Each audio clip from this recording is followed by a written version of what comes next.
Doctor's warning: why masturbation after 65 could be more dangerous than you think. There's a sound that few people ever hear. It's not the ticking of a clock, nor the sighing of autumn winds. It's softer, sadder. It's the silent cry of the elderly heart. Tonight, let me tell you the story of Mr. William Hart. At 72, he had lived a life most would envy, a brave soldier, a builder of dreams, a devoted husband and father. But life, with its slow and relentless hands, often takes more than it gives. His wife, his anchor, had long passed. His children, busy weaving lives of their own, called less, visited even less, and so Mr. Hart sat alone, in a house once bursting with life, now filled only with echoes. Every morning he brewed 2 cups of coffee, even though 1 cup sat untouched. Every evening, he set the table for 2, even though only 1 chair was ever filled, because even as our bodies grow frail, the yearning for touch, for closeness, for intimacy, never truly fades. You see, sexuality doesn't vanish with age, it doesn't evaporate like morning dew, it evolves, it softens, it seeks not only passion, but tenderness, not only pleasure, but presence. But when this need is misunderstood, ignored, or shamed, it doesn't disappear, it turns inward. Left unchecked, it can spiral into isolation, even acts of quiet self-harm, a desperate attempt to fill a void that touch, connection, and love were meant to heal. We don't grow old merely because our bodies weaken, we grow old because the connections that once nourished our souls wither away. And so tonight, we explore a truth hidden behind polite silences, a truth that could change how we understand aging, intimacy, and the silent cries echoing in homes all around us. For the hunger of the heart never truly grows old.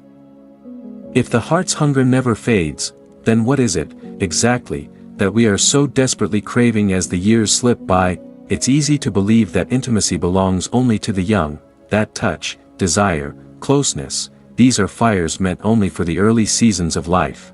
But the truth is far deeper, and far more beautiful. Our need for connection is etched into us, into our very skin, our bones, our beating hearts. From the moment we are born, swaddled, kissed, held, to the final chapters of our lives, we remain creatures of touch, creatures of belonging. Science has a word for it: oxytocin, the love hormone. Even at 70, 80, 90 years old, our bodies still release this powerful chemical when we experience touch, affection, intimacy. It soothes our anxiety, it softens our loneliness, it reminds our aging hearts that we are not forgotten. Yet modern life, in all its rush and noise, often forgets this truth. Families grow busy, friends pass away, the doors close, and the world grows quieter.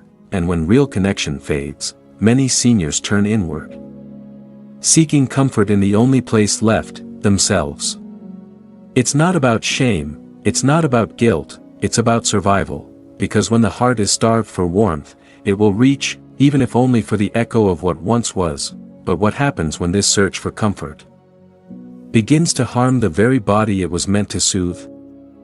It began as just another ordinary afternoon at Dr. Elena Morgan's small clinic.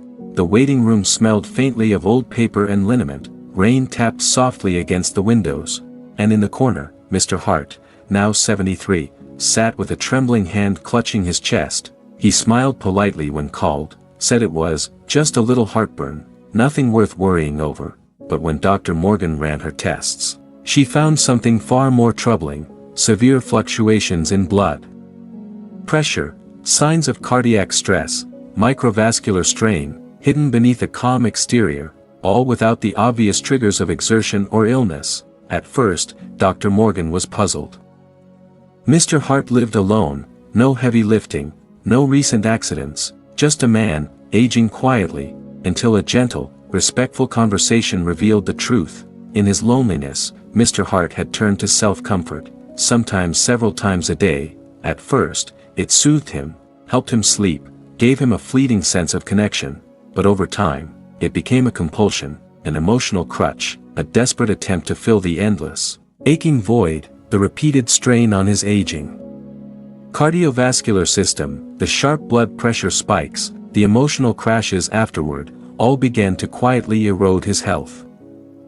You see, the body after 65 is not the body of 25, arteries stiffen, blood vessels become fragile, the heart tires more easily, what once was harmless, can now carry serious risk, stroke, cardiac arrest, microtears in delicate tissues, and all of it, hidden behind closed doors, beneath a brave smile, in a man who only wanted to feel alive again. Dr. Morgan realized then, this was not a rare story. It was happening everywhere, quietly, invisibly. Because when the heart hungers, but the world offers no safe answers, sometimes, the heart tries to feed itself in ways that were never meant to sustain it, but there is hope, there are better ways, healthier ways. When Dr. Morgan first spoke to Mr. Hart about his hidden struggles, she didn't scold him, she didn't shame him, she listened to, because healing, true healing, begins not with judgment, but with understanding, and so she began to guide him, gently, patiently, toward a new path. First, she helped him understand his body, how age had changed his heart, his blood vessels, his energy, not as a betrayal, but as a natural evolution. The body is not an enemy to be fought, it is an old friend, asking for kindness and care. She introduced him to something simple, but powerful, mindful touch therapy, instead of compulsive acts driven by loneliness. Mr. Hart learned to practice slow, conscious touch, using lotion or warm compresses, focusing not on release, but on self-compassion. He joined a local senior yoga group, where gentle movement and shared laughter began to rebuild his sense of community. Twice a month, he attended companionship evenings at the community center, simple gatherings where widows, widowers, and solitary souls could share a meal, a dance, a story. Without shame, without expectations, slowly. Mr. Hart's nights grew less lonely, his heart stronger, his smiles more real, because physical needs do not disappear with age, they simply ask to be met with deeper tenderness, greater wisdom, and infinite respect. A hand held for longer than a handshake, a hug given without rushing away, a moment of real presence. These are the medicines that no pharmacy bottles, these are the cures that loneliness cannot resist. But even with healing underway, dangers still lurk in silence. Loneliness is not just a feeling, it is a slow, silent disease. When Mr. Hart first began living alone, he thought he would adjust, a few missed calls from family, a few empty weekends. He told himself it was just part of getting older, but science tells a harsher story. Loneliness, real, chronic loneliness, triggers a chain reaction inside the body. It floods the bloodstream with cortisol, the stress hormone.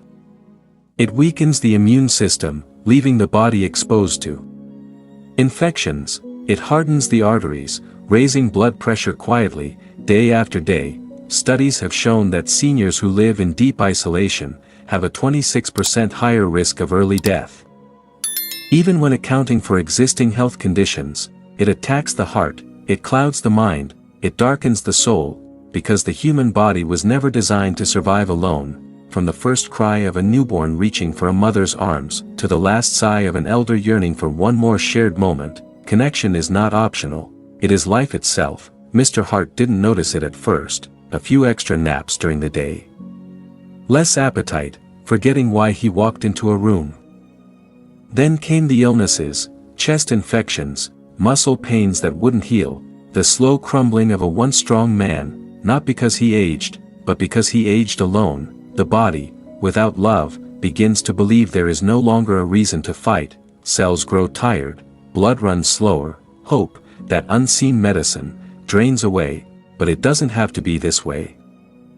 Mr. Hart's road to healing didn't begin with a grand, sweeping change, it began with a single, awkward hello. One Thursday evening, at the community center, he stood outside the door for a long moment, unsure if he even belonged there anymore. The music was faint, a slow, familiar song from his youth. Laughter drifted out like a welcome he wasn't sure he deserved. Finally, with a breath that felt too big for his fragile lungs, he stepped inside. A woman with silver hair and a bright yellow scarf smiled at him. No judgment, no questions, just a smile, and in that tiny moment, something cracked open inside him, something ancient, something fierce. The part of him that still wanted to live.